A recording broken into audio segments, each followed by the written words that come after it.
Silent killer എന്നറിയപ്പെടുന്ന hyper tension.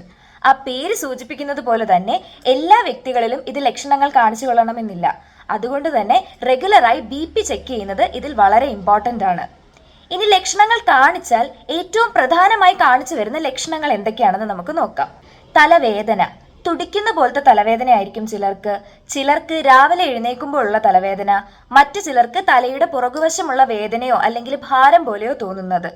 വേറെ ലക്ഷണങ്ങൾ എന്ന് പറയുന്നത് ചെറിയ ജോലികൾ ചെയ്യുമ്പോൾ ഉണ്ടാകാവുന്ന കിതപ്പ് അല്ലെങ്കിൽ അമിതമായി വിയർക്കുക, നെഞ്ചിനുണ്ടാകാവുന്ന പടപടപ്പ് അല്ലെങ്കിൽ നെഞ്ചിടിപ്പ് വർദ്ധിക്കുന്നത് പോലെ തോന്നുക, ഉറക്കക്കുറവ്, കണ്ണിന്റെ കാഴ്ചയിൽ ഉണ്ടാവുന്ന വ്യത്യാസം, ഇതൊക്കെയാണ് പ്രധാനമായി കണ്ടുവരുന്ന ലക്ഷണങ്ങൾ. ഹൈപ്പർ ടെൻഷനെ നമ്മളൊരു ജീവിതശൈലി രോഗമായിട്ടാണ് പറയുന്നത്. അതായത് തെറ്റായ ഭക്ഷണക്രമം, വ്യായാമക്കുറവ്, ഉറക്കമില്ലായ്മ, സ്ട്രെസ്, ആൻസൈറ്റി, വർക്ക് പ്രഷർ, ഇതൊക്കെ കാരണം കൂടി ഉണ്ടാവുന്ന ഒരു അസുഖമായിട്ടാണ് പറയുന്നത്. അപ്പോൾ നമുക്കിതിനെ ഒരു പരിധി വരെ കൺട്രോൾ ചെയ്യാൻ പറ്റുന്ന കാര്യങ്ങൾ എന്തൊക്കെയാണ്? ആദ്യത്തേത് നമ്മുടെ ഭക്ഷണത്തിലുള്ള ഉപ്പിന്റെ അളവ് കുറയ്ക്കുക എന്നുള്ളതാണ്. ഈ പപ്പടം, അച്ചാറ്, പാക്ഡ് ഫുഡ്സ് ഒക്കെ മാക്സിമം അവോയ്ഡ് ചെയ്യുക. അടുത്തത് ബാലൻസ് ഡയറ്റ്, കുറച്ചും കൂടി വ്യക്തമായി പറഞ്ഞാൽ dash diet, dietary approach to stop ഹൈപ്പർ ടെൻഷൻ.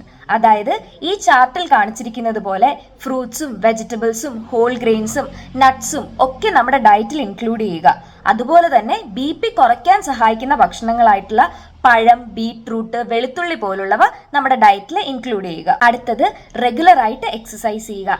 ഡെയിലി ഒരു 30 മിനിറ്റ് വീതം എന്നും എക്സസൈസ് ചെയ്യുക.